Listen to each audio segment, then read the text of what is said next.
Hare Krishna. Hare Krishna. So this is ISKCON Africa. Yes, Prabhuji. So, Yeah. dear devotees, we thank you all for being here today, as always. Today is Tuesday, the 23rd of April, 2024. And today we have His Grace KRIPANIDHI Prabhu. Prabhuji has been so kind. He's been on our platform, I think once or twice. And Once, I think. Once, okay. So this is the second time. And we're very grateful to having your association again. Of course, we'll let devotees know a little bit more about you since this is just the second time. But we'll do that at the end of the class, by which time we would have had more devotees come in. So, Prabhuji, without further ado, you may start. I do not know if you want to chant Jayarada Madhava, you may do so. Yes, you may do so. And then after that, we'll put the verse on the screen. Hare Krishna. Thank you, Prabhuji. Hare Krishna.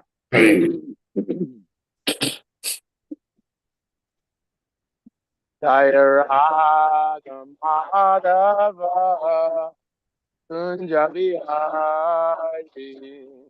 Jayarada Madhava Kunja Vihari. Upijana Balaba Girivanidhari. Gopijana Balaba Girivanidhari. Yashoyanandana Braja Jana Ranjana Yashoyanandana Braja Jana Ranjana Yamuna Tira Vanachari Yamuna Tira Vanachari. Hare Krishna Hare Krishna Krishna Krishna Hare Hare Hare Rama Hare Rama Rama Rama Hare Hare Hare Krishna Hare Krishna Krishna Krishna Hare Hare Hare Hare Rama Rama Rama Hare.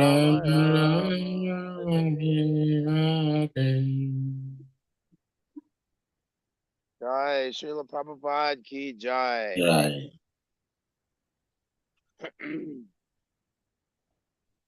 So we are reading from Bhagavatam is the answer to all questions. And I was given text 1, 2, and then text 3 with the purport. So I'll just read the first 2 verses, Sanskrit and English, and then go to text 3.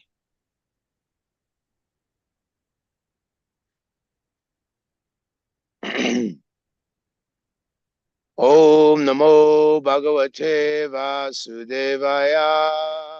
Om Namo Bhagavate Vasudevaya. Om Namo Bhagavate Vasudevaya. Narayanam Namaskritya Naram Chaiva Narotamam Devim Saraswatim Vyasam Tato Jayam Udirayat Nasta Preshu Abadeshu Nityam Bhagavata Sevaya Bhagavati Uttama Shloke Bhaktir Bhavati Naistiki.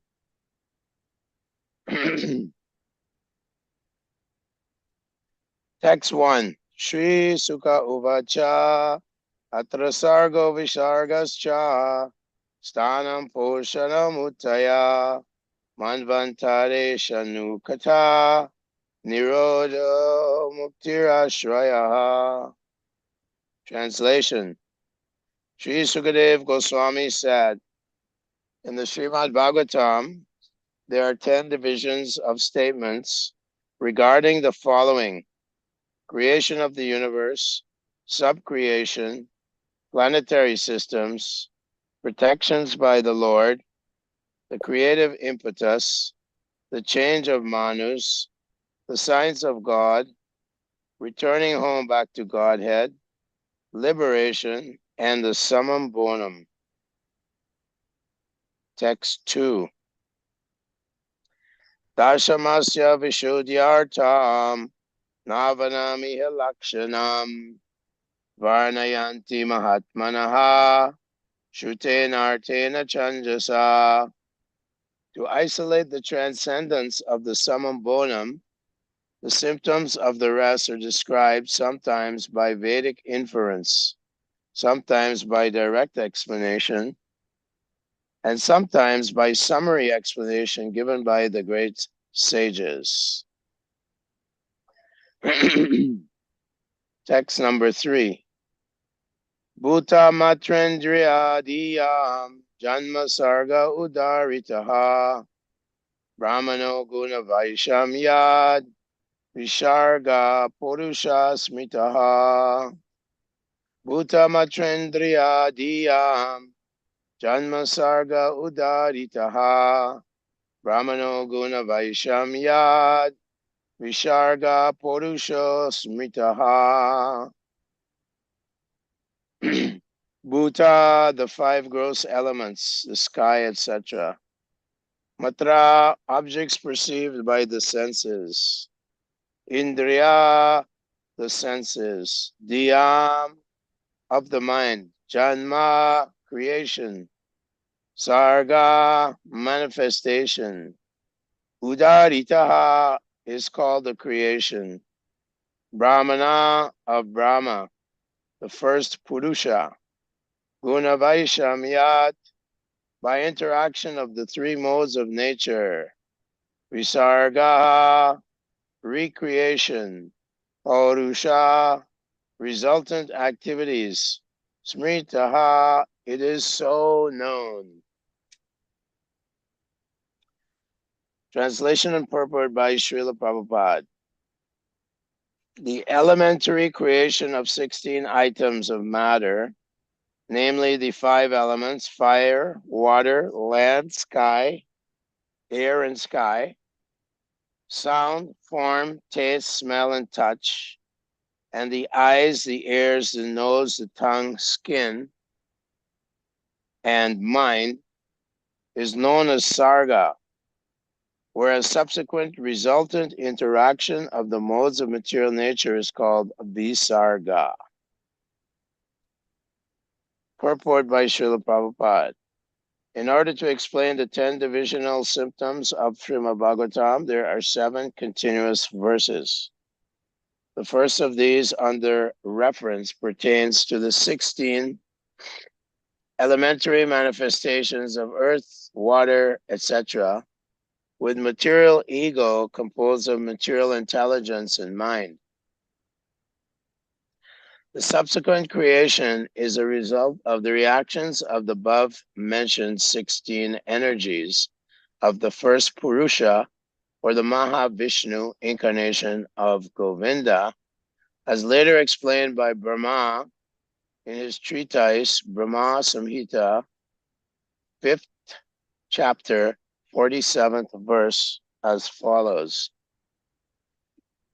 Ya karanarva jale bhajati smayoga nidram ananta jagadanda saromakupaha adara shaktim avalambya param swamurtim govindam hari purusham tamaham bhajami. The first Purusha incarnation of Govinda, Lord Krishna, known as Mahavishnu, goes into a yoga nidra mystic sleep, and the innumerable universes are situated in potency in each and every hair hole of his transcendental body.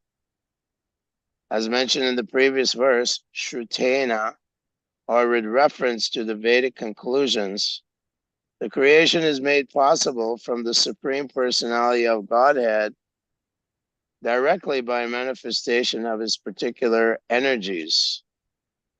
Without such a Vedic reference, the creation appears to be a product of material nature. This conclusion comes from a poor fund of knowledge. From Vedic reference, it is concluded that the origin of all energies, namely internal, external, and marginal, is the Supreme Personality of Godhead. And as explained here before, the illusory conclusion is that creation is made by the inert material nature. The Vedic conclusion is transcendental light, whereas the non-Vedic conclusion is material darkness. The internal potency of the Supreme Lord is identical with the Supreme Lord, and the external potency is enlivened in contact with the internal potency. The part and parcels of the internal potency, which reacts in contact with the external potency, are called the marginal potency or the living entities. Thus, the original creation is directly from the Supreme Personality of Godhead, or Para-Brahman, and the secondary creation, as a reactionary result of the original ingredients, is made by Brahma. Thus, the activities of the whole universe are started. Om Jnana Timirandasya Gina Gina Shalakaya Chakshurun Militam Gena Tasmai Shri Guruve Namaha.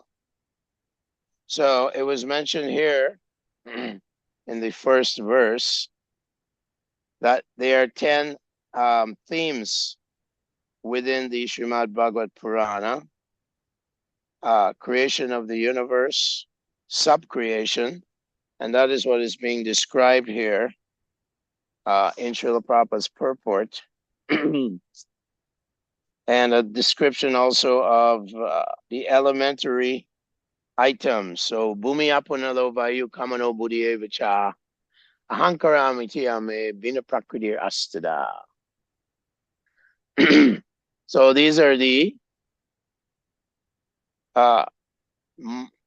inert matter, elements of inert matter: earth, air, fire, water, mind, intelligence, and false ego.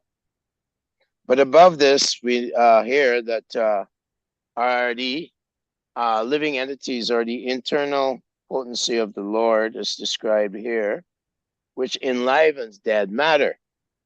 Here, Prabhupada says that the non-Vedic conclusion is material darkness. So this is touching on the epistemology question. Why do I know what I know? What is the foundation of knowledge? Well, the atheistic scientists today, they claim that with my six senses, and the mind, of course, with my six senses, if I don't intersect with life or God, then it doesn't exist. So they restrict themselves to what is called empiricism, or using the six senses externally, which is very foolish because they have no idea what is consciousness.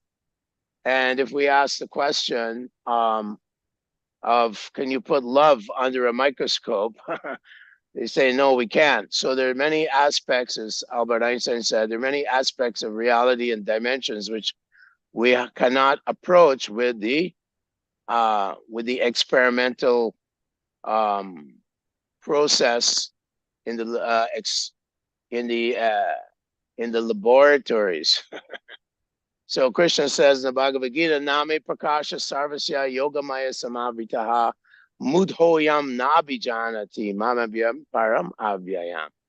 That the foolish rascal, Mudho Nabijanati, He can never know me because I don't reveal anything to that person because he's convinced by his epistemological assumption. It's merely an assumption that all reality can be arrived at through the empirical, the reductionistic process, that we can take something, we can reduce it down to its basic building blocks, and then we can address, completely explain what it is.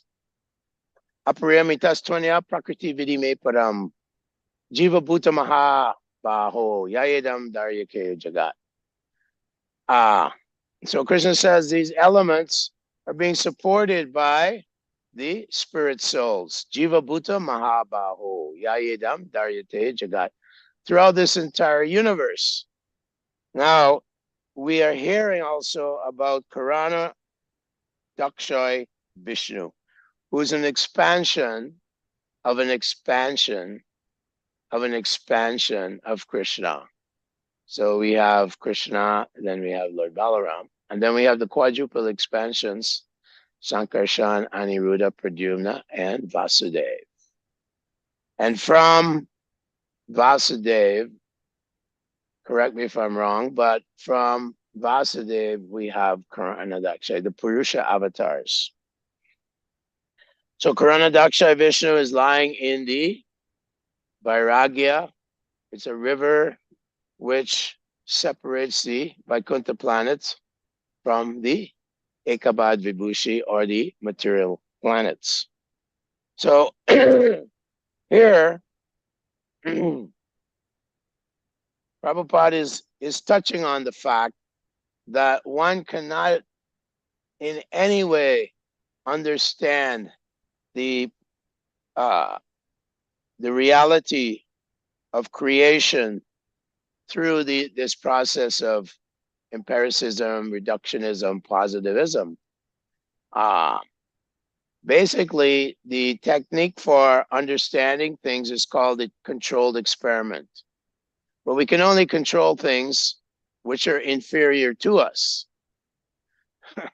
Therefore, if the soul, as in the Bhagavad Gita, it's described, Indriyani Pranayahur, Indriyani Paramanahas, Manasastu Para Buddhir, Yo Buddhi Parato Saha. The soul is superior to intelligence, the false ego, the intelligence, then the material mind, and then the senses, and then dead matter. So when people say natural selection, that's how things came about. They call it abiogenesis, like matter gives rise to life. They have no clue. They have no idea. This model that they have called the primordial soup, where they say that there was this large lake 15 billion years ago, and then there was some amino acids, some ammonia, and some other elements were there, and an electric bolt from the sky hit it, and you got some amino acids, and then somehow you got proteins, and then gradually some slithering creatures came out of the lake, and gradually by natural selection on genetic mutation, you got different species. That is pure speculation. They can't demonstrate it. They have no idea, even in their multi-million-dollar laboratories, say in the US, England, wherever, Germany, they have no idea how to produce even the basic building blocks to produce a living cell. You need protein molecules, you need lipids, which are fatty molecules, you need carbohydrates, and then they have to synthesize all these things from scratch without any help, any stealing from nature. And then, of course, you have nucleic acids, which are the genetic materials within the cell. They have not even a clue.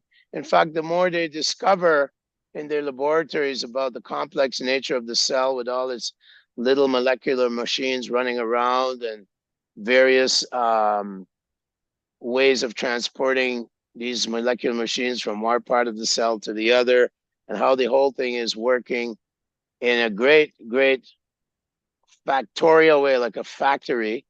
And it's all driven by information, just like a computer is driven by software. Um, you have the binary system. So within the cell, everything's driven by code. So code, when we see code, we know there's a designer behind it. So here, we're understanding, as Krishna says in the Bhagavad Gita, Aham sarvasya prabhavo matah sarvam pravartate iti mat babajante mam buddha bhava samritaha. That I am the source of both the spiritual and material worlds. Everything emanates from me. The wise who know this engage in my devotional service and worship me with all their hearts. So right from the get-go, from their foundation, philosophical foundation, epistemology, they're simply of the opinion that God doesn't exist. So Krishna says, yes, Arjuna, there's two types of human beings in this world. There's the divine and there is the demonic. And don't worry, Arjuna, you are not demonic. And then Krishna goes on to illustrate and describe the qualities of the demon. Asatyam apratishtam te jagadahura nishvaram aparasparam sambhutam kimanyat kam ahoitukam. They say that the world is simply temporary. Apratishto, there's no one running it. There's no foundation. There's nothing holding these things. Jagat Ahur Anishram, the entire universe that we look at with all the various planets, Pluto, Mercury, Jupiter, Mars, Venus, the pole star, Dhruva, and so on and so forth, the Shishumar planetary system, the galaxies. They say there's nothing that's supporting this system. There's no one created it. It just happened by some amazing, mysterious stroke of luck.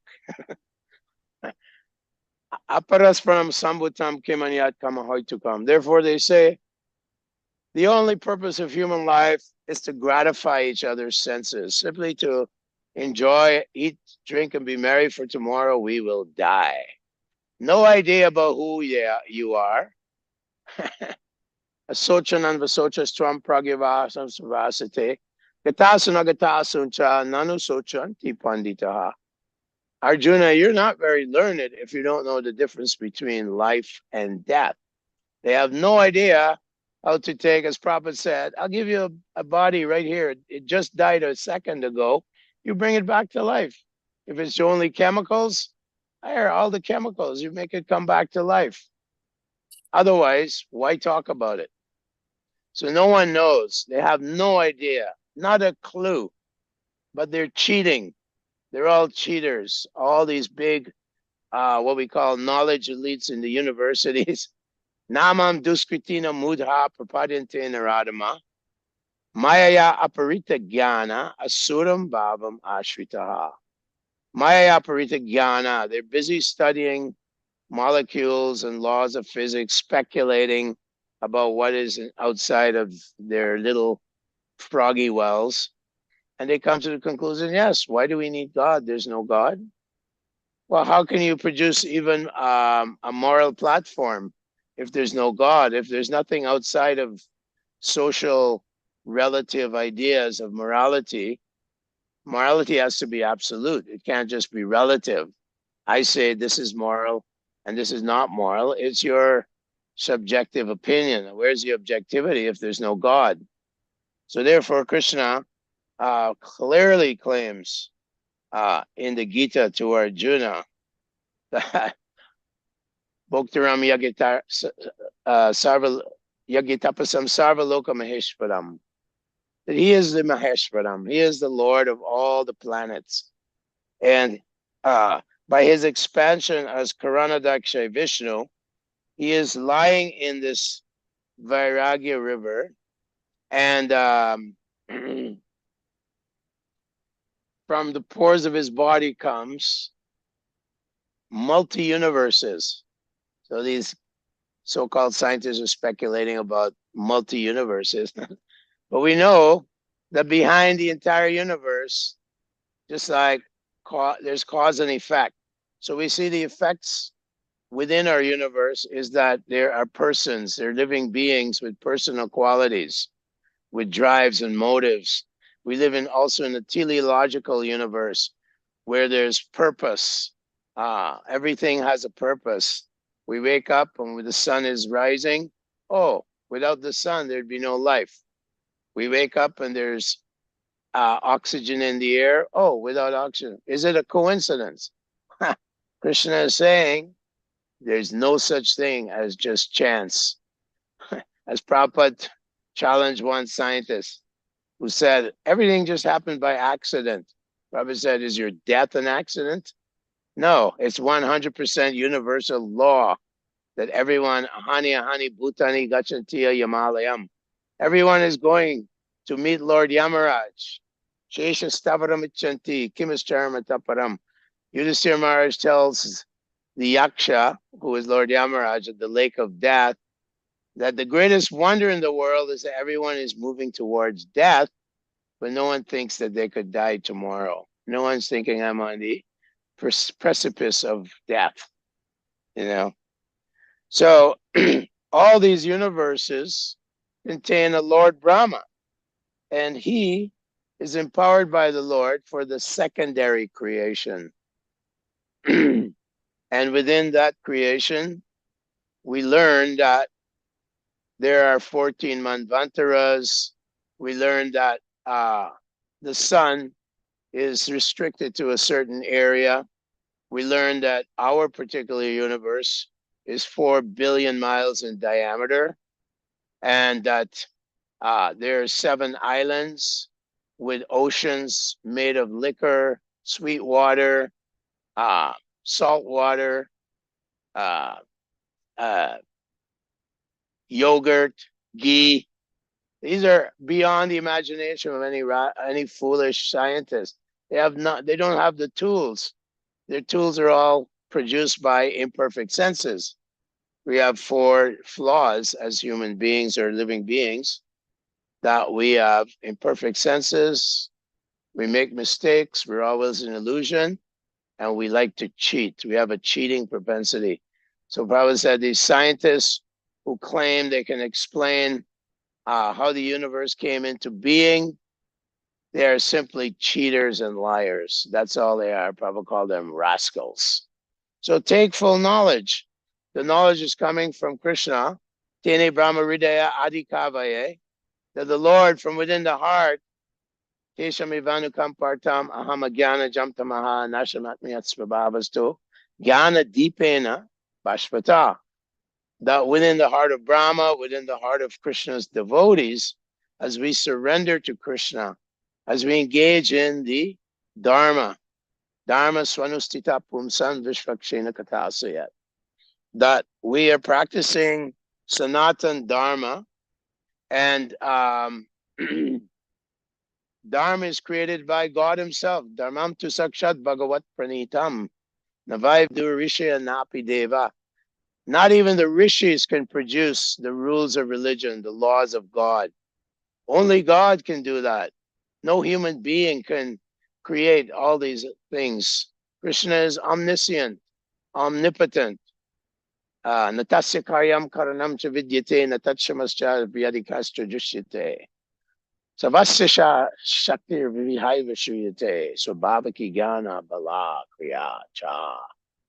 Krishna can do anything at any time with any one of his senses, and he's a completely and totally unlimited. Intelligence is unlimited, and he's doing these things without any effort. He's not perspiring. As Prabhupada said, I think in the 9th chapter, that God is not like Atlas holding up the Earth planet and straining to hold it up.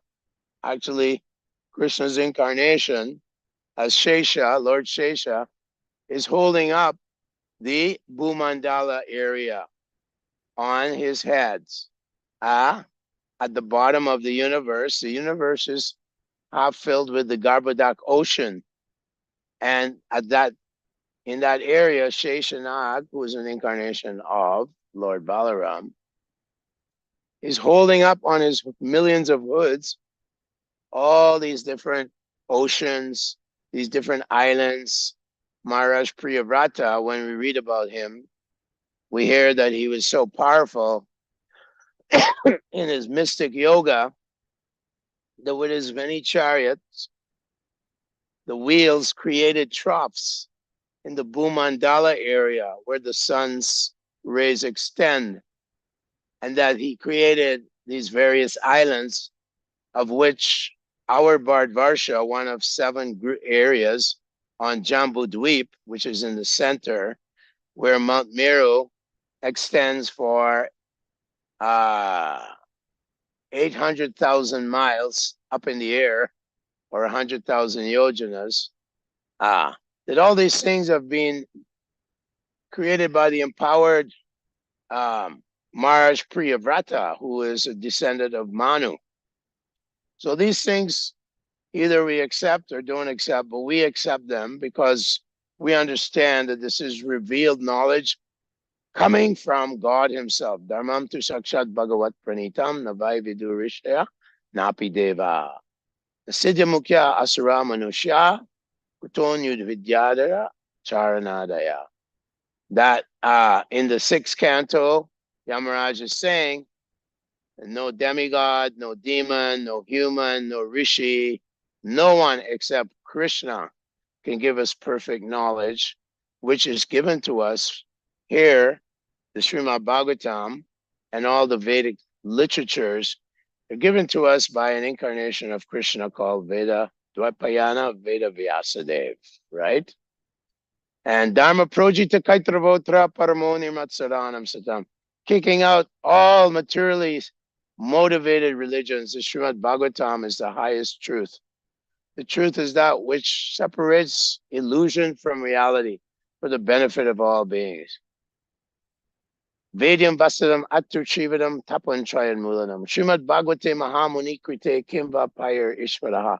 It has been given by Veda Vyas himself for the benefit of the entire world, for the light of this world. Otherwise, Prabhupada's saying here that disagreement or non-Vedic conclusions is merely material darkness. They have no clue, nor will they ever, not even their descendants will ever come to understand the actual structure and how this entire creation came about. Of course, Krishna has to fulfill the desires of the living entities. So he's created this huge Maya sadhana, this material world, which he says, Mama Maya Durachaya Daiviyesha Gunamaya. This material world with all its complex influences of the various modes of nature, Sattvagun, Rajagun, Tamagun, all the various demigods running the universe, 33 million demigods are running the universe under the aegis of Krishna himself. Krishna, of course, is in Goloka Vrindavan, the lotus flower of all the spiritual worlds. The world of the lotus flower is Goloka Vrindavan, where he's simply having his transcendental pastimes in loving relationships with the inhabitants of Vrindavan, Goloka Vrindavan. Chintamani Prakarasad Masukalpa Viksha Lakshavite Shusarabi Rabi Paliantam Lakshmi Sahasrasata Sambrama Sevyamanam Govindam Adi Purusham Tamaham Bhajami. That the supreme summum bonum of everything is Govinda. And he has relationships which are perfectly pure with Mother Yashoda, with his friends, Sridham, Subal, all these Sakyarasas, so many. And we're talking about trillions of cowherd boys. And the cows there are Sarabi cows, which supply whatever one wants to offer to Krishna.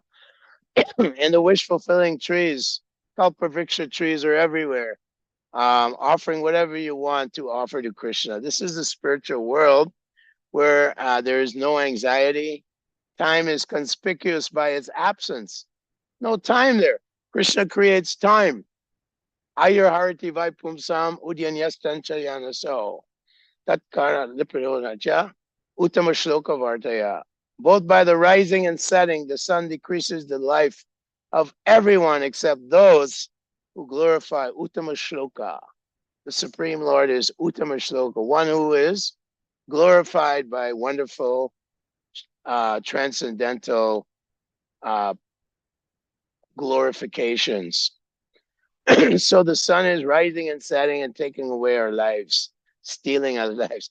But in the spiritual world, there's the absence of time. Kalos mi bharatarshaba. Krishna says, I am time. The time is one of the elements of Lord Krishna, one of the energies of Lord Krishna. So Janma Mrityu Jara Vyadi Dukkha Doshanu Darshanam. Krishna says in the 13th chapter that one who is knowledgeable sees the evils of birth, death, old age, and disease, and one doesn't waste his time trying to eke out some kind of happiness and security and pleasure here in this prison house of the material world. Mamupecha punar janma dukalayama shashvatam. Napnovanti mahatmana samsidim paramam gatim. That Krishna, our God, is saying that those who surrender to me, they become free from this place of dukalayama shashvatam, misery. Everywhere, Prabhupada said, just like you go into a cave made of salt, it's full of salt. Wherever you touch it, whether it's heavenly planets, the lower planets, the lower hellish planets, where there's no light extended there from the sun. Wherever you go in this world, even Lord Brahma was in anxiety. Even Lord Shiva, he gave a benediction to a demon called Vrikasura. Vrikasura was cutting flesh, offering it into the yagya fire. And then Lord Shiva wasn't responding.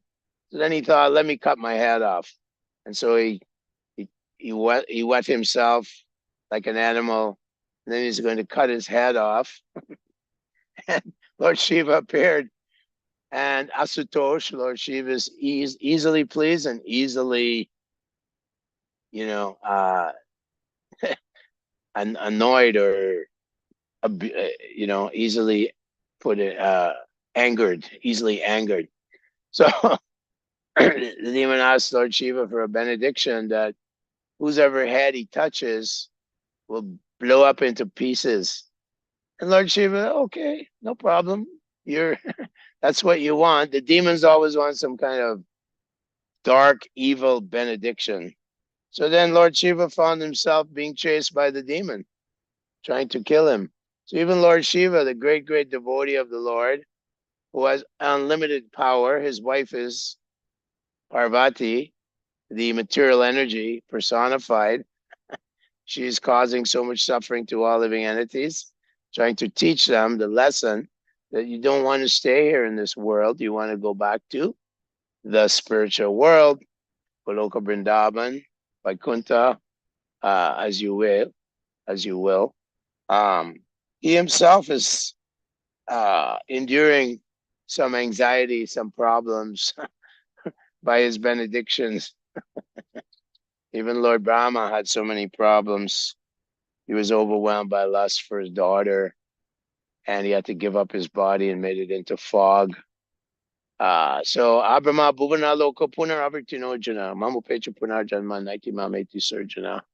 Krishna tells Arjuna whether it's Brahma Loka or the lower planets, all are places of misery where continual birth and death take place.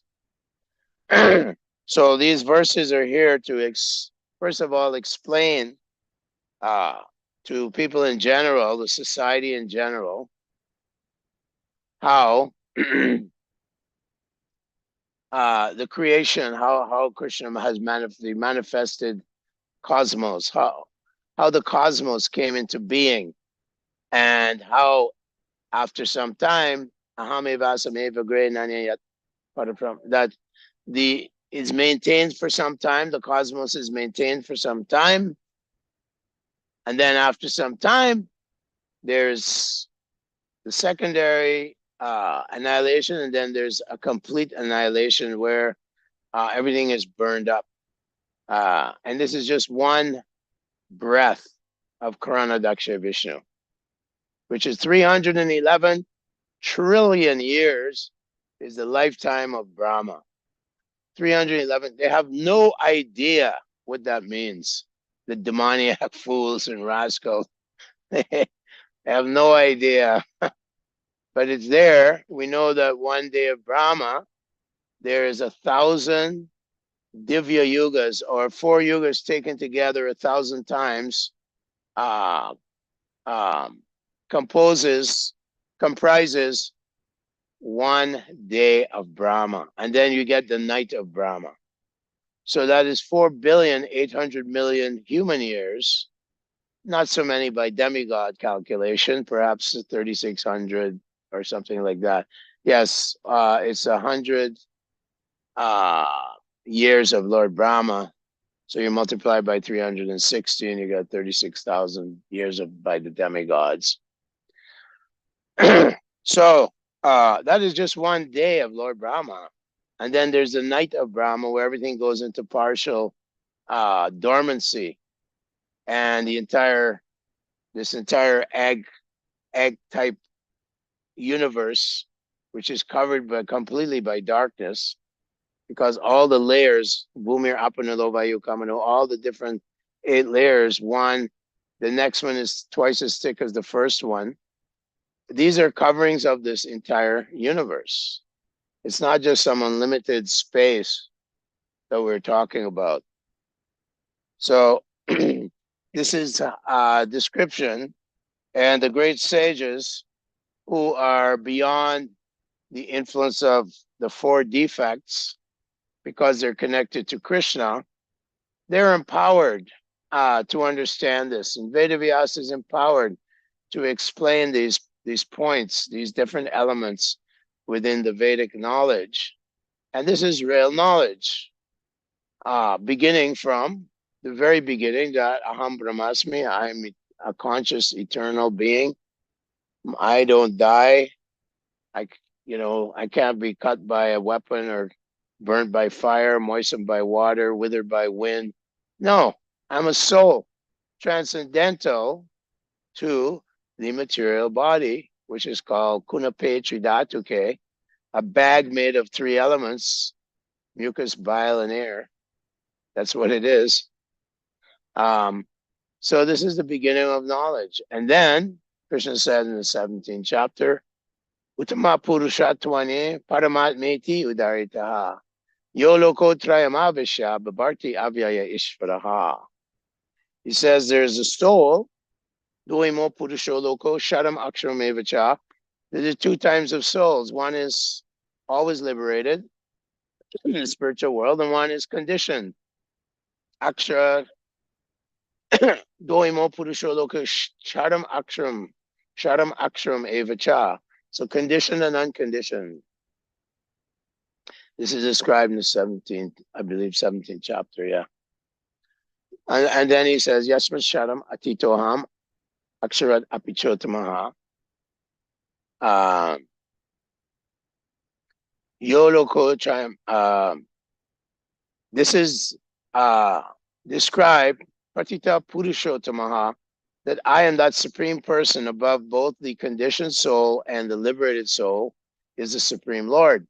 And he also says that he is the Paramatma, which is within the atom, beyond, outside of the atom, and within everyone's heart. As we know, in the 15th chapter, Krishna says that he's in everyone's heart, and he's the source of real knowledge.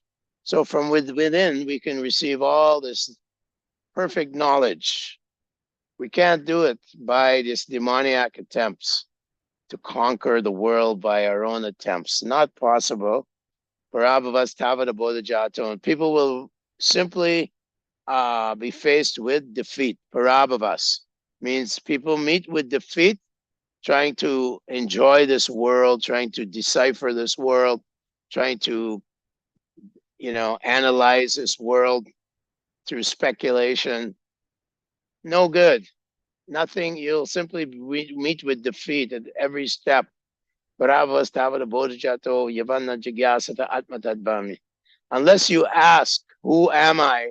Where did I come from? Where am I going? And is there something bigger than me? These are the big questions that are being addressed here to Maharaj Prakrit by Sukadev Goswami.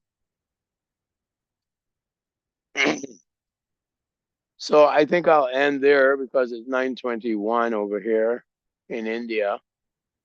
And we can open up for some questions or comments from the transcendental devotees.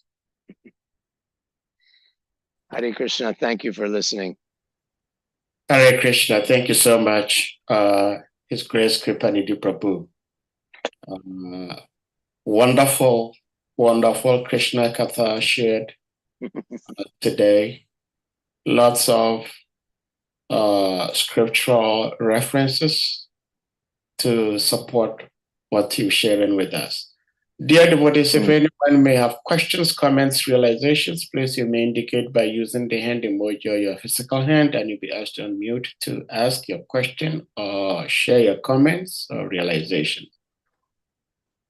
Prabhuji, your question, sorry, your Krishna Katha is so beautiful that I believe lots of devotees may have lots of questions. And I have a question. The question is,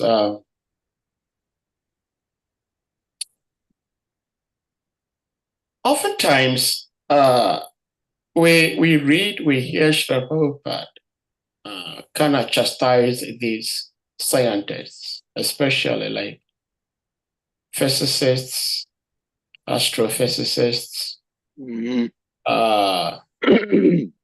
and because they're trying to understand God from their field, which, as we understand as devotees, it's impossible to fully understand Krishna from that end. But there is also part of same scientists who, by dint of their field, makes them believe in the existence of a supreme being. So you were talking about like in the ancient days, long time ago, people had this belief of spontaneous generation.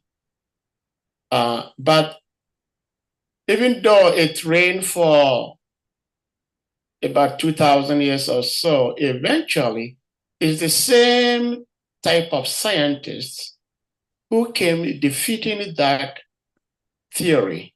So my question in brief is, do we have to pick out some of these scientists who do not believe in the supreme force being a force as the cause of all causes, or just because some of them do not believe in the existence of a supreme force behind everything we see or cannot see, we concluded that anyone in such a field is a demonic or is a non-believer? What should be the frame of devotees towards such people? Well, Bhakti Swarup Damodar Maharaj, who was inspired by Srila Prabhupada to preach to the top scientists of the world. They're called knowledge elites. And the four major academic institutions are Oxford, Cambridge, Harvard, and MIT. They kind of set the rules for what the professors and academics should believe or not. And those who stray from the from the atheistic predilection, the atheistic bent of mind, they're usually punished quite strongly. But Yeah. many scientists like Eugene Wigner, Charles Towns, many others that Bhakti Swarup Damodar Maharaj had relationships with, Sir Roger Penrose, quantum theory. Many of them were quite strongly and surprisingly positively influenced by the Vedic perspective and the Vedic paradigm. So there has been many inroads made by Bhaktivedanta Institute.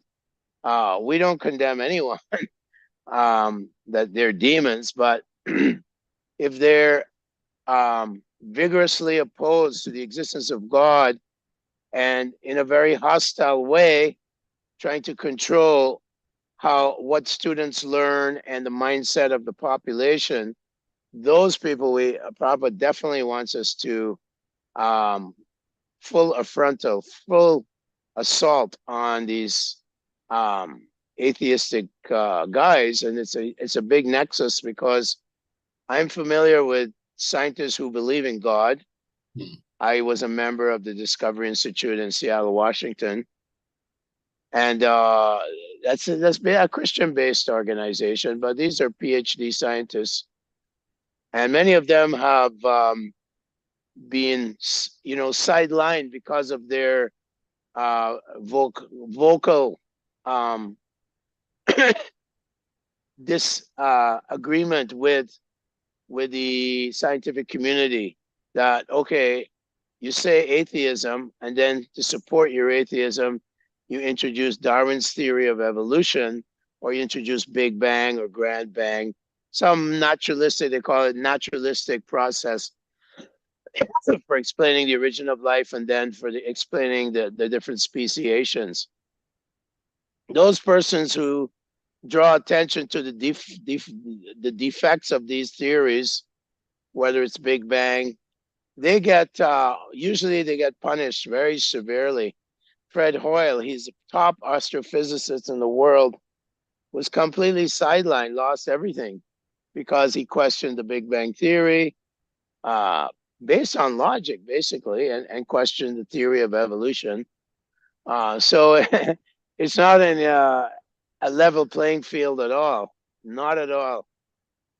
So devotees, of course, were coming from the outside and approaching mainly students, and Bhakti Swarup Maharaj was approaching top scientists who started to see that, look, if you look under a microscope at these theories of atheism, and if you look at what science is leading us to, and if you follow the science, then there must be a supreme being who's controlling the movement of the planets, who's controlling the distance that each planet has, and there are four kind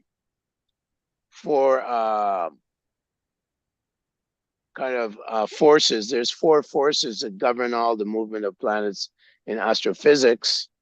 So all these things put together, I mean, if we look back a couple hundred years, we find that the big scientists, Isaac Newton, Boyle, on these guys who are top scientists, they all believe in God. They all accepted that this is a manifestation of the Supreme Lord's workings. Somehow it's really devolved into a massive atheistic campaign. And if you bring it up and question their belief, which is basically like a religion, it's based on their, flawed opinions. It's not based on evidence. Then they will punish. They will punish severely. Yeah. So yeah, but for us, we give compassion. We show compassion to everyone. Yeah. Thank you so much for the explanation, Prabhuji. Because sometimes some of us as devotees make the mistake of generalizing and painting all these scientists with the same painter's brush that they are all demonic, but that is not the case. Yeah. Thank you so much. Thank you. Yeah. My other question is, if Maya, the word Maya means illusion, If the word Maya, which means illusion, and I believe that if there is illusion, then there must be a reality. There must be the corresponding opposite of that. And my bewilderment is, even though I believe that reality exists, but where do you actually find reality? And who actually lives a life of reality? And the reason I'm wondering is that in the material world, we are all being controlled by the Mahamaya, which is illusion. In the spiritual world, the inhabitants are also ruled by Yoga Maya. Whether someone is a good thief or is a bad thief, is a thief. So whether it is Mahamaya or Yoga Maya, divine illusion or mundane illusion, is illusion. So who actually lives a life of reality, and where do you find such beings? This is my bewilderment, Prabhuji. I'd have to bring up the point that in the Vaikuntha planets, they realize that Lord Narayan is God, and they have the 5 different types of liberation, same opulence as the Lord, same bodily features as the Lord, so on and so forth, the same residence as the Lord. So they understand that he's God. The Yoga Maya potency is arranged so that Krishna can have completely non, venerative relationships, where that experience of motherly protection, motherly maintenance, paternal maintenance is completely uncompromised because of the Yoga Maya. So yes, in the Goloka Vrindavan, those very sophisticated or advanced relationships of paternal or conjugal or so on, they don't care that Krishna is God, nor do they know. And that's far more pleasing to the Lord. In the Vaikuntha planets, it's a different case. Reality, of course, we're talking reality.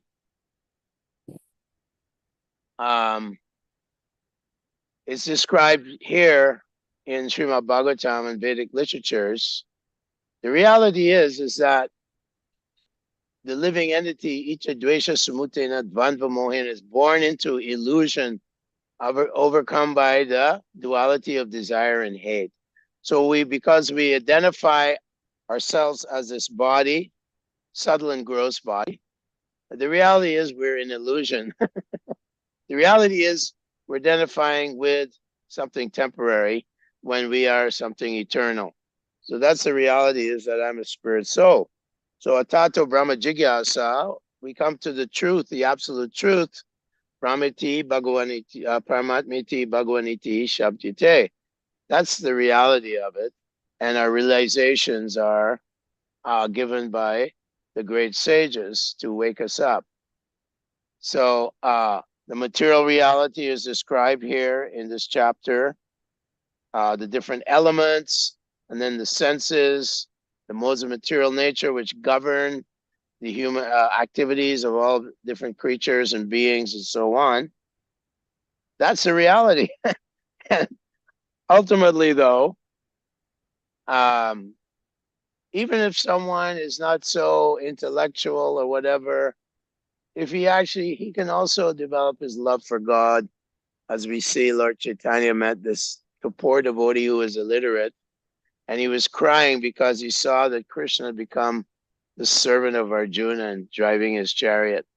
So ultimately, love of God is the ultimate reality, how to love God.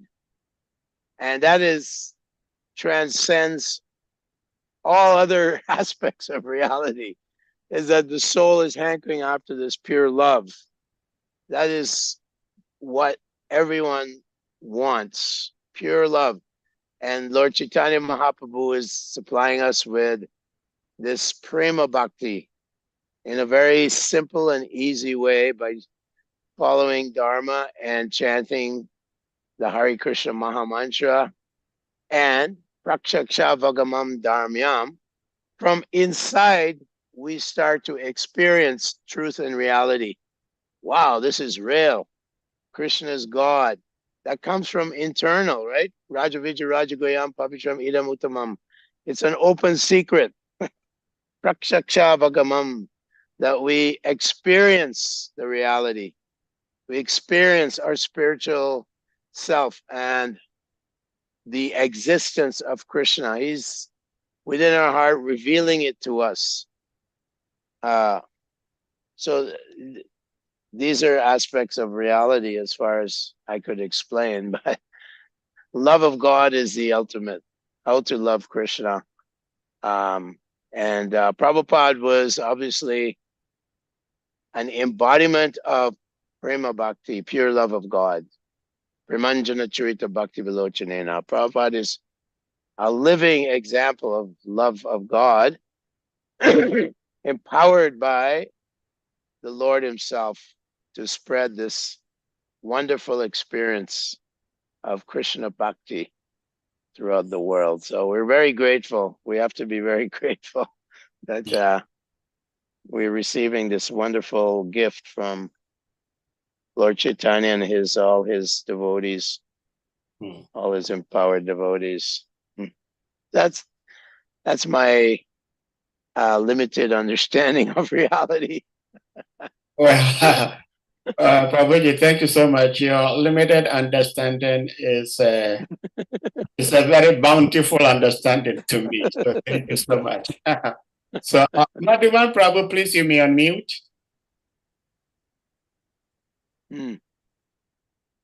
Hare Krishna Maharaj, all glory unto your little feet. Hare Thank Krishna. you very much for this your very wonderful class you gave us.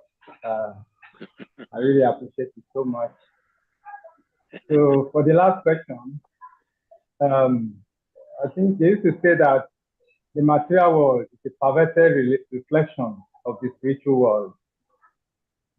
The material world is a perverted reflection. Perverted, yeah. Yeah. So I believe that whatever is happening here is just like imitation. You know, we are imitating what is actually happening in the spiritual world. And in the material world, things are temporary. So being temporary is like illusionary, it's illusory. But in the spiritual world, it's permanent. So I think that's where we have the reality, actually. That's my own little understanding of reality and illusion. You know, if what I'm saying makes any sense. It's a very, very good point. Very good illustration. Yeah.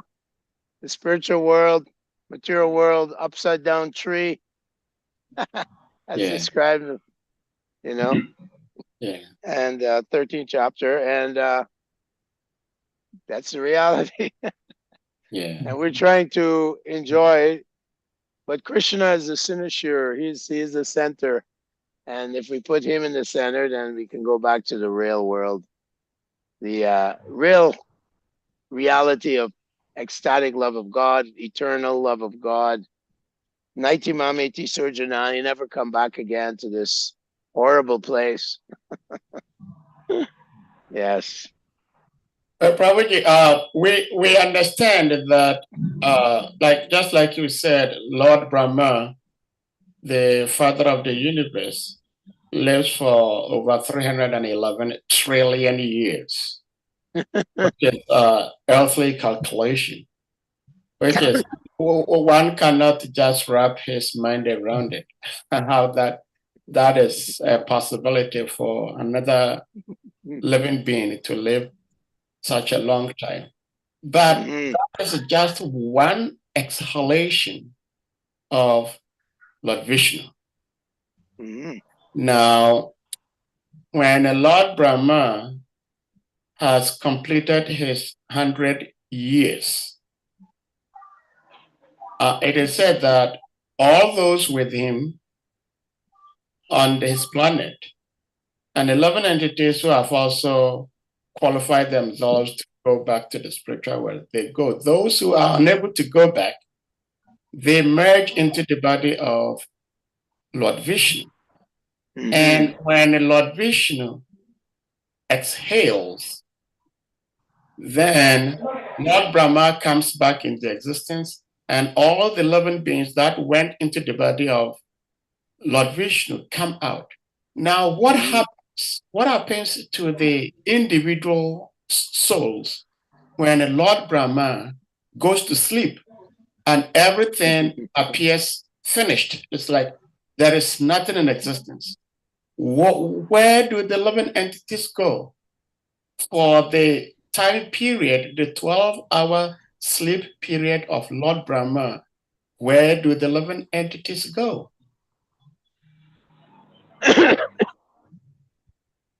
A little of that is described in the 5th canto, that the entire universe is filled up with this garbled water, and the living entities go into a dormant stage within the lotus coming out of the navel of Brahma. But I would have to confess that I don't have much information on that particular secondary annihilation. But obviously they go into a dormant state. That would be my rational, idea, that somehow they go into a dormant state until again, for, the next day of Brahma, the Garbadak water is again reduced.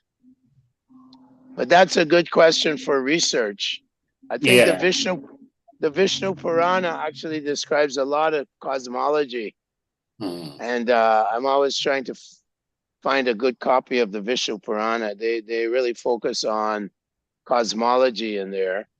Yeah. I was told by when I lived in India, Brahmananda was here. Brahmananda Prabhu, he loved to go and research these things in New Delhi. But that's a very important question, that what happens to the living entities when Lord Brahma goes to sleep? They go into a dorm.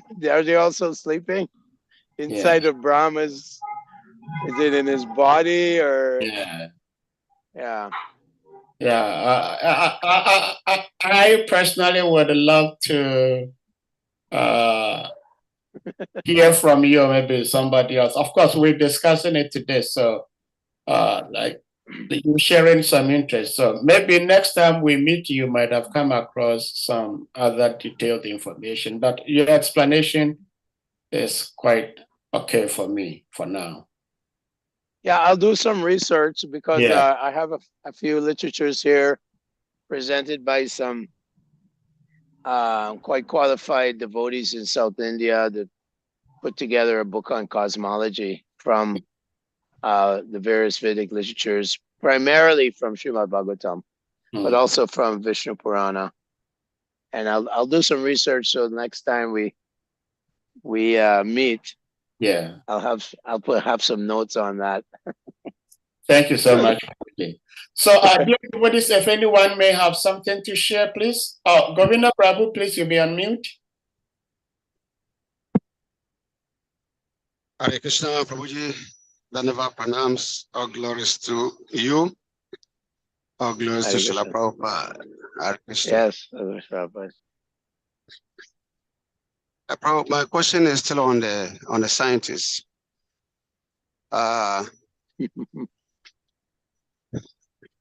When we talk of devotional service is what is known as a voluntary acceptance of service to Krishna. Now, when one voluntarily perform any activity that is beneficial for other living entities, he may not particularly bring Krishna to the center of that activity. But that activity may be beneficial for the living entities who are also the children of Krishna. Now, without the scientific help by the scientists, I believe this whole world would have been in dark. It should all be in darkness. Without the scientific research or the scientific contribution by these scientists, millions and billions of people would have been dead within one day. By the help of these scientists, we're taking medications. By the help of the scientists, there are sophisticated machines in the hospital that diagnoses and does all kinds of operations and bring people to life and so many wonderful things going on. Without the scientists, the scientists are like the secondary creators of here, especially here on our Earth planet. So without them, where would we have been then? So they may not directly performing devotional service. So what they are doing, would they have any kind of benefit spiritually from what they are doing? Because I believe they are contributing a lot to the whole world, knowingly or unknowingly. Well, we have to really look at this from various perspectives. For one thing, we have to know that prior to a few thousand years ago, and we're in the 14th Manvantara right now, that the science was done by mantra, that these rishis, they had power to actually bring a dead body to life by their powers. We read about this in the Vedas. We also know that they had many scientific abilities through mantra, and that Prabhupada once mentioned that all these mechanical and machines, the demons, they love to produce this kind of machinery and so on. Now, if we actually look at the amount of people being killed in the womb, if we look at the amount of people being killed by cancer, if we look at the amount of people being killed by heart disease, and many researchers, scientific researchers, place the blame on, all our industrial enterprises for these, what do we call, modern diseases, modern pathologies. Then on one side, we're helping people. On the other side, there's so many repercussions or reactions from our inventions. There's a huge awareness of cancer, pollution of our environment. These are big topics that are being addressed throughout the world. And it's basically from the inventions we have made. So you really have to look at it from different perspectives. Now, ultimately, the real problems of life are birth, death, old age, and disease. Even if the doctor can, extend your life for another 20 years, the death rate's still 100%. And at the time of death, it's described by Lord Kapila Dev, it's described by Sukadev Goswami in the 5th chapter, in the 5th canto. The 3rd canto describes how the person at the time of death is dragged by the Yamadutas to the Yama Sadhana, the hellish planets, where they're punished. And then they're prepared, as Krishna says in the Gita, Tata Pralinas Tamasa Mudho Jonisu Jayate, that in the next life, if they haven't educated themselves to know themselves as a soul and servant of God, then in the mode of ignorance, they take birth in the animal species. So this is the real problem.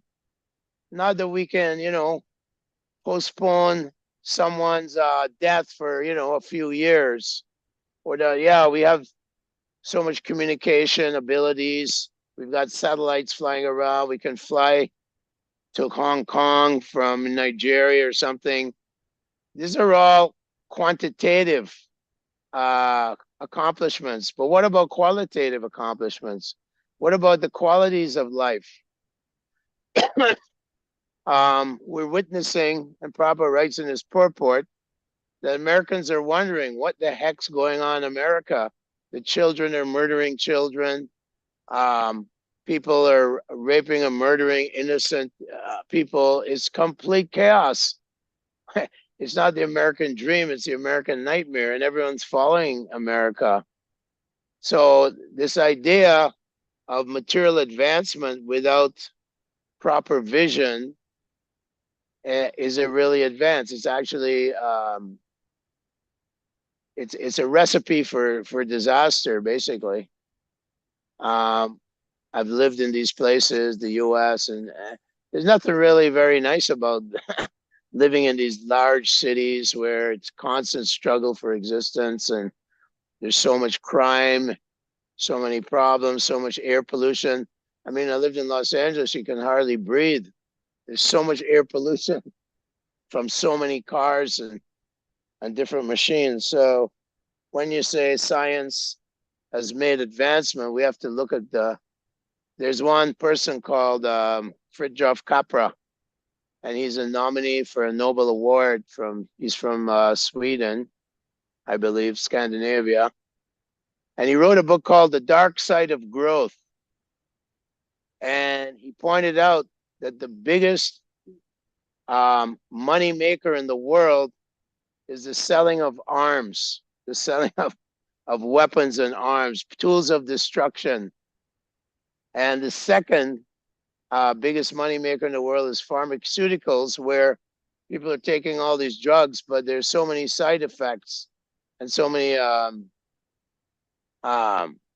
negative reactions to what kind of medications they're taking. So we have to really take a look at it through the eyes of through the lens of analytical study and repercussions and so on, as well as through the eyes of scripture. You can gain so much in life, but at the time of death, you have to address, there is repercussions for what you have done in this world in terms of quality, the quality of life. Prabhupada said slaughterhouses, this is a civilization of slaughterhouses. Therefore, there is so much suffering from violence. Violence breeds violence, and the animals are also citizens, praja. In the first canto, I believe the 10th chapter, it says that, let me see, Kama Vavarsha Parjanya, Sarvakama Dugamahi, Sishichu Smat Brajangavan. This verse says that during the reign of Mars Yudhisthira, all the mountains, the oceans, the rivers, they all supplied all the necessities of human beings. There was very little famine, very little disease. Everything was in harmony with Mother Nature.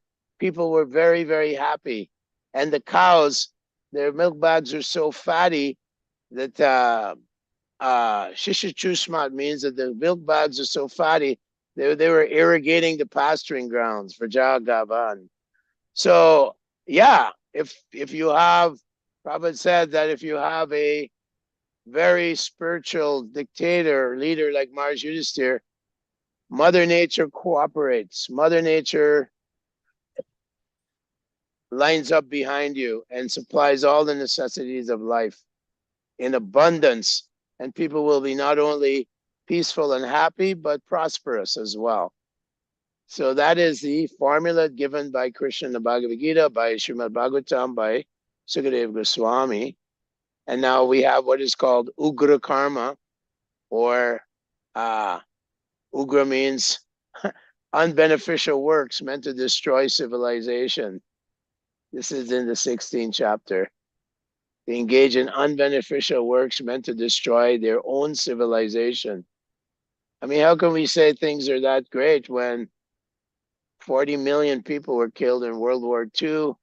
If they have a nuclear war today, billions will die. So they discovered this bomb, and if they push the button, billions of people are going to be annihilated within a few days. So is it really that advanced? You know? Yeah. That's yeah. So let's follow that reason. That's a very beautiful question and a very nice explanation to the question also. I don't know if Govinda Prabhu, you have something to say before I say something? Yeah, oh yeah, Prabhu, thank you very much for this beautiful, Hare Krishna. beautiful answer. Actually, your lecture today is so satisfying. Yeah. It's full of nectar. Juice is just coming out of your mouth. And I believe the Thank you. devotees have enjoyed your talk today. And thank you very, very much. But this question of the scientists, I know they're causing a lot of havoc here in this world, but I believe the side of what they are doing is also beneficial. Now, my question is that if is it because I first asked about the lighting system here in the world, especially at night. If not because of this scientists, we shall all be in dark. Is it because of our karma that Krishna is not giving us the electricity naturally, and that the scientists have to come in to give us light? And the second question to that is that of the spiritual world. There's no question of electricity because everything there is self-effulgent, and so there's no electricity. There's no sun or moon or anything like that. What about a heaven planet? Heaven is no spiritual world. What is the source of the electricity? Well, I mean, the heavenly planets is such a high level of material enjoyment. I'm sure they have some arrangement there, self-effulgent kind of planets and so on. But as far as your first point, do you think the Pandavas, there's a description of Hastinapur and Dwarka and Indraprastha, which is thousands of years ago, where they had all kinds of light, but it was naturally produced from Mother Nature, like maybe it was wood, or now in India they have gobar gas, where there's so much nitrogen in cow dung they can use it for cooking and so on. So they must have had some kind of arrangement. Also, it's described in that chapter I was talking about in the first canto. I think it's the 10th chapter. That the mountains, the rivers, the ocean, the earth itself, she was cooperating because of Maharaj Yudhishthira's great devotion to Lord Krishna. He was the emperor of the entire world. Prabhupada said Mahabharat meant the entire Bharatvarsha, which is all the various continents. Maharaj Yudhishthira ruled over all these continents. So they must have had some way of going over to Africa, or going over to Europe from India, or going over to the Far East. They must have had some kind of arrangements made, because Maharaj Yudhishthira sent his brothers over the entire Bharatvarsha, not just India, but the entire Bharatvarsha, and challenge with a challenge horse, and everyone paid homage to Maharaj Yudhishthira. We have to understand, like Maharaj Priyavrata, he had so much yogic mystic power that with the wheels of his chariot, he created 7 islands, which we know about. It's beyond, it's their mystic power, their powers. I mean, it's described, we just had Ram Leela here, that Dasharat Maharaj, he ruled for 60,000 years, the entire area of Bharatvarsha in Treta Yuga. So it's very difficult for our little tiny brains in Kali Yuga to expand and understand, the powers that these personalities had. I mean, Arjuna destroyed 600 million soldiers, warriors died in 18 days on the battlefield of Kurukshetra. I mean, Arjuna had all these powers given to him by Indra, Lord Shiva, the Gandiva bow. It's and it's all mantra. And all the personalities like Sukadev Goswami, all these rishis and Brahmins, they heard once. There was no written word. They were what's the word? Shrutidar.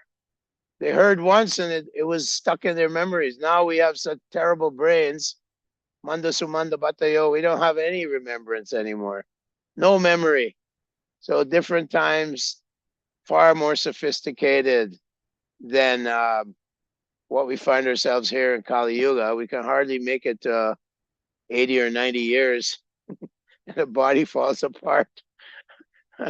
In Treta Yuga, I live 100,000 years or more.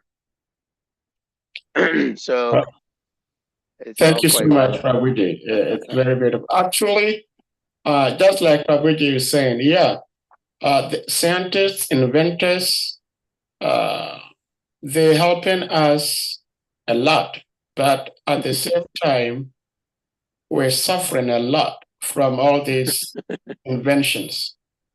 Because even though in today's world we have more hospitals than we used to have about 1,500 years ago, yet we have more diseased people than we had 100 years ago.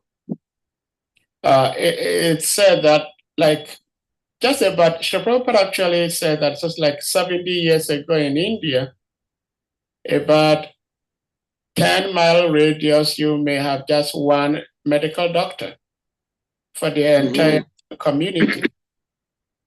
Today we have so many hospitals within maybe every 2 miles, like in the US, every 2-3 miles, you have a hospital. Oh, yeah. And then for one body, we have so many different experts. We have experts for ears, experts for teeth, experts for eyes, yet everybody is suffering. So, we'll try to make whatever good use we can make out of these things. But we are not living in better times, that's for sure. No. And what's the use of all this advancement when the social fabric is so rotten? Completely. Kids are going into schools and killing other kids. People get the phone call, your 6-year-old son was just slaughtered by some other kid. This is going on. Now it's become natural. When I was growing up, it was very, it was shocking that people were doing mass shootings, but now it's just, another mass shooting. No, we can use, Abba said, we use everything in the service of Krishna. Communication systems and telecasters and all these things we're using, telephones, everything.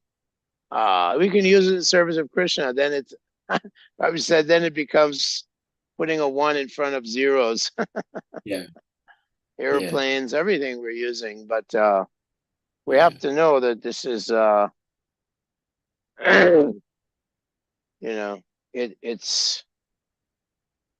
it has its problems. The industrial age, the industrialization has its problems. And we have to recognize that as well. Yeah. You know, the downside of material advancement. Madhava Prabhu, you have something to share, please. You may unmute.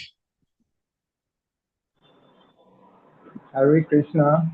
Hare Thanks Krishna. for giving me the opportunity.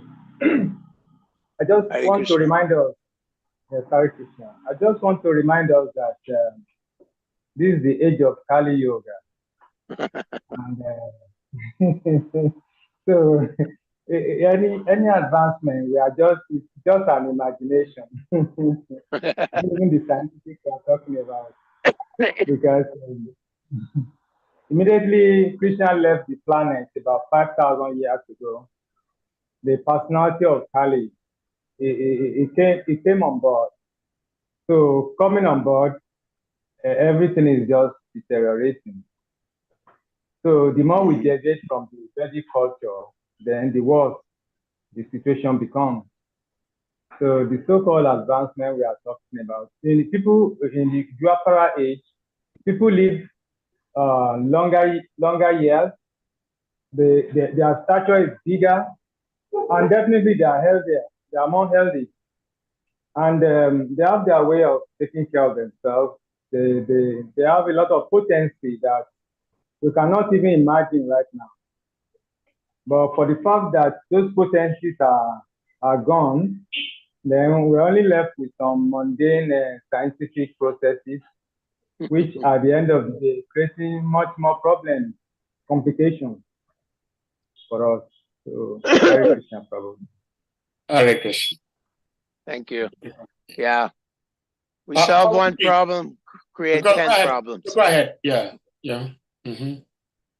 We saw there's also in this book by Fridtjof Capra, he wrote 2 books. One was called The Tao of Physics, where he started introducing the idea of Hinduism, the idea of the soul.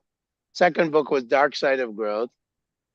And in there, he's describing that they solve one problem and they create 10 other problems. Yeah. Like, it's extremely obvious because I lived in Los Angeles.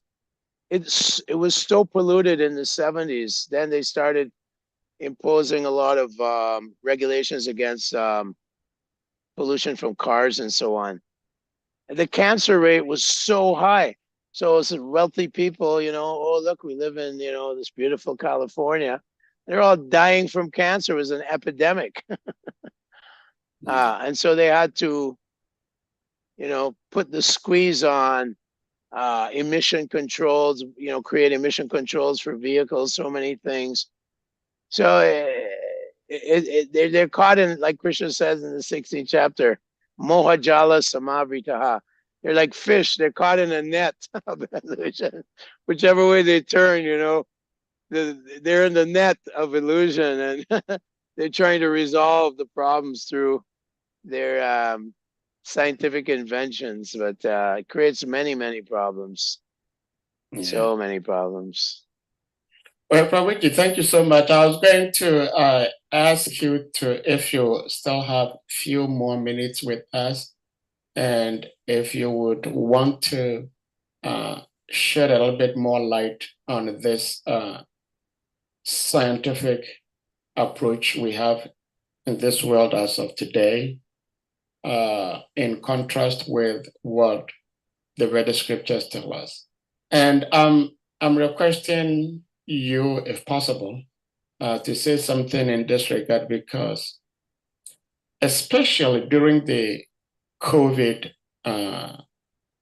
times, there were lots of devotees who felt, and some still continue to feel, that what is the use of medication? What is the use of medicine? What is the use of this precaution, that precaution? But we see, even in the ancient days, like you were talking about Dasharatha, who lived for such a long life, how does an earthly being travel all the way from this earth planet without any aircraft to go to the heavenly planet to support the Devas to fight against the demons. He was able to do it because he had the ability to do it. There were others who lived at his time. They couldn't do it, so they couldn't go to the heavenly planets. So in the same way, in this particular dispensation, some of us may be able to heal ourselves of many ailments. But those of us who cannot heal ourselves from ailments, we have to go see somebody else to help us. This is my belief. But I will want you to shed some light as to how we can hold fast the teachings of the scriptures and at the same time use what is available to us in the service of Guru and Krishna and not just condemning them. Mm-hmm. Right. So when Tamal Krishna Maharaj in Bombay, he got a hernia. Prabhupada said, "Oh, that's a mechanical, problem. So you go to the hospital and take advantage of their, wonderful medical science and fix your hernia." Yeah. It's almost like guerrilla warfare, We use whatever is useful, but we always keep in mind that the goal is always to remember Krishna and to serve Krishna. And one time they accused Srila Prabhupada, "You're always taking, jets all over the world. Why do you fly in these jets if you are condemning, and criticizing science?" Prabhupada told the reporter, he said, "If I did not use these implements and so on, that they would be completely useless." Yeah. That was his answer. He just chastised the reporter that if I didn't use them, it'd be completely useless. Well, basically, it's Kali Yuga, and they're using their brains how to try and overcome, all the various problems. Disease is ongoing. Different diseases are emerging throughout the world, different times. And they're busy trying to resolve the problem. Of course, they're very, very deeply embedded in the bodily concept of life. And when you go to a place like you live in these wealthy countries, they're so entrenched in the material body. It's the all in all. It's so important, that, medical science has made so much, so much progress and so on. But maybe if people didn't smoke cigarettes, Yeah. now they're, the people have sued these cigarette companies in America, and these companies have gone over to places like Indonesia, where children are now dying from cancer because there's so much promotion.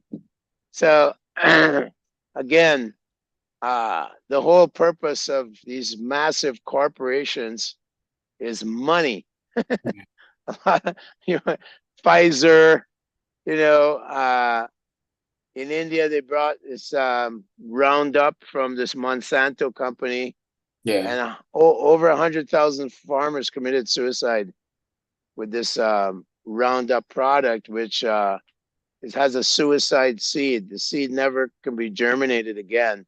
So they'd sell it, and they'd sell this Roundup stuff, and all these farmers were going bankrupt. Over 100,000 of them committed suicide around Maharashtra.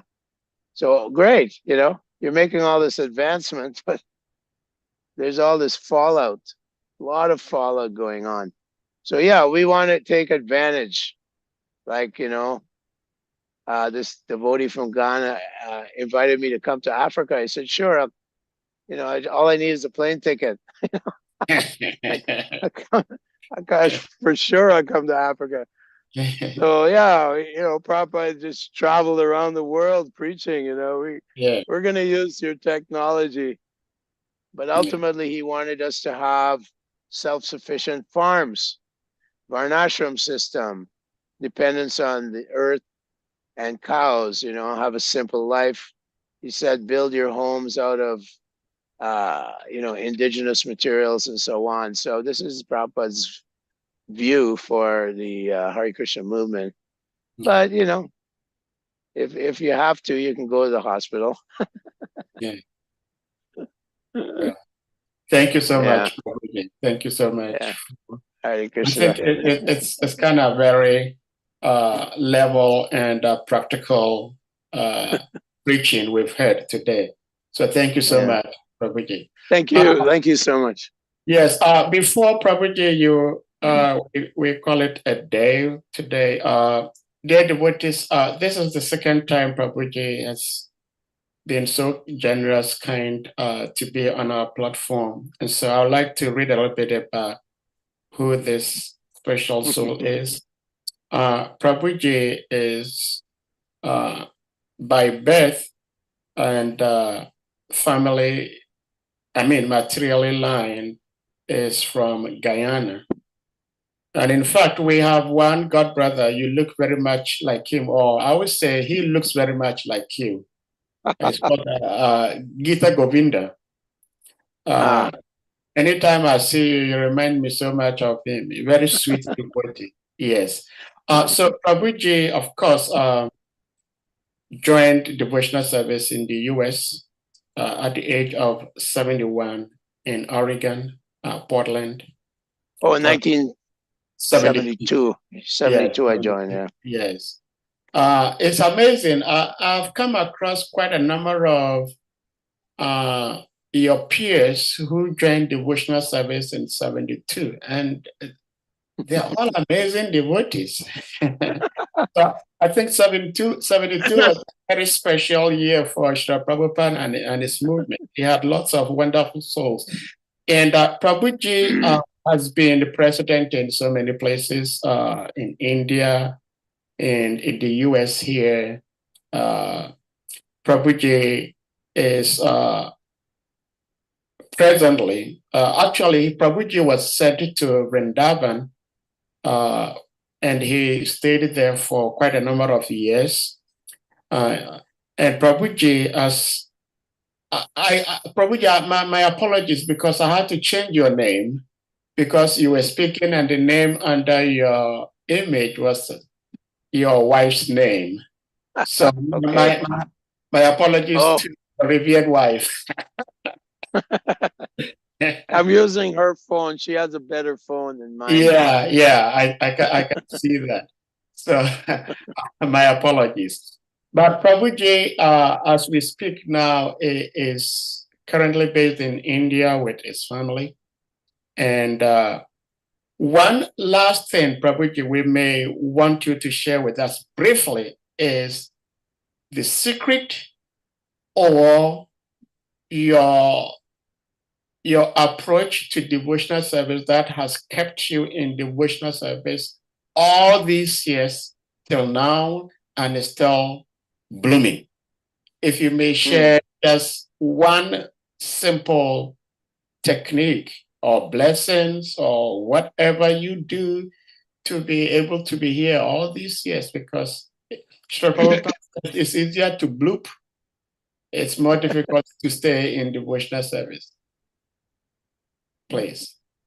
Well, we can say faith in Srila Prabhupada's lotus feet, but we can also say that one has to always feel himself at the bottom of the ladder.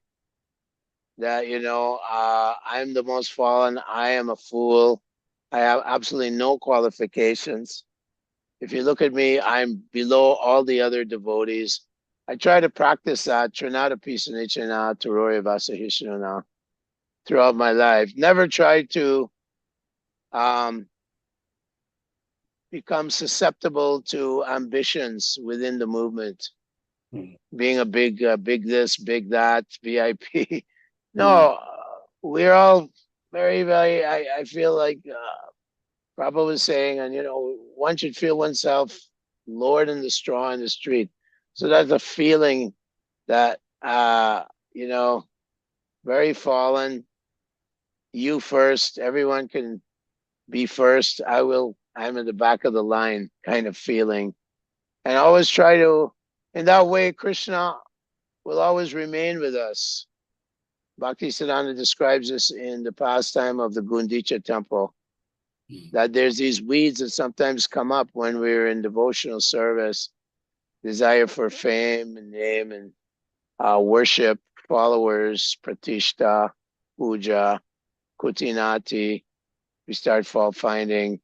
These are different obstacles that we have to keep cleaning out from the temple of the heart. Because if we keep, many times we'll be chanting and Bhaktisiddhanta says, but you're watering the weeds instead of the devotional creeper.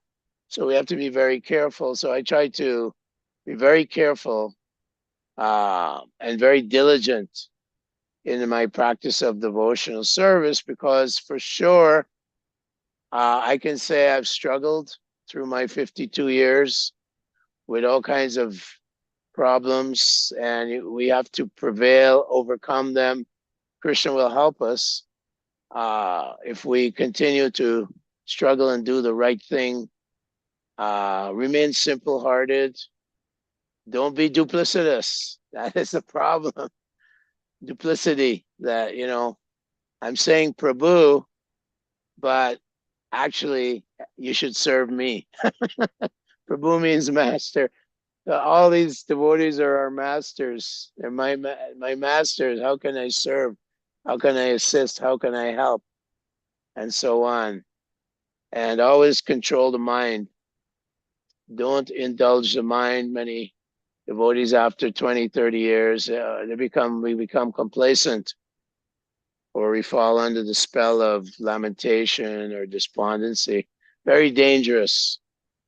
We have to continue like a neophyte.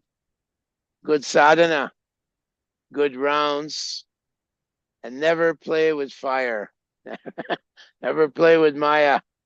She will gobble us up, chew us up, and spit us out. Never become complacent. She's very powerful. So I think my first, every morning I beg Krishna, please help me to be humble. Let me eat the dust from the feet of devotees. Eat the dust. Narottam Das Thakur. Let me take the dust from the feet of devotees and eat it. That way I'll remain humble. So that's what I can say. Thank you so much, Prabhuji. Hare Krishna. I'm happy with myself asking you to say something, and I'm actually more happy hearing you give us this much wisdom. And I believe all the devotees truly and honestly appreciate what you shared with us. And we pray that we can try our best and live what you just shared with us from today till the end of time. Thank you so much, Prabhuji, and thank you, devotees, for being here. Prabhuji is in India. He's spent so much of his sleeping hours with us today. So I think it's time for us to let him take rest. And so in that sense, we're going to humbly and respectfully request all the assembled Vaishnava devotees to kindly unmute. And we all chant Hare Krishna Maha Mantra to express our appreciation to our dear uncle, His Grace KRIPANIDHI Prabhu. Jai. Hare Krishna, Hare Hare Krishna, Krishna Krishna Hare Krishna, Hare. Hare Hare Hare, Hare Rama, Ram, Hare Rama Hare Rama, Ram, Rama, Ram, Rama Hare Hare Panta Hare, Kalpa Tarubhyascha Kripa Sindhubhya Eva Panchakapatarubhyascha Kripa Titanam Sindhubhya Eva Pavanabhyo Cha, Vaishnavibhyo Patitanam Namo Pavanabhevyo Vaishnavevyo Namo Namaha. Thank you. Hare Krishna. Hare Krishna. Hare Until Krishna, next time. Hare Krishna. Jai, All glories Hare to Krishna, Kripanidhi Prabhu Ki Jai. Hare Jai. Krishna. Well, the word is we thank you all for being here as always. And I believe especially the last statement Prabhuji made makes a lot of sense. We all may try to live that way. Hare Krishna. You're welcome. Yes, sir. Very well. So we see you all tomorrow by Guru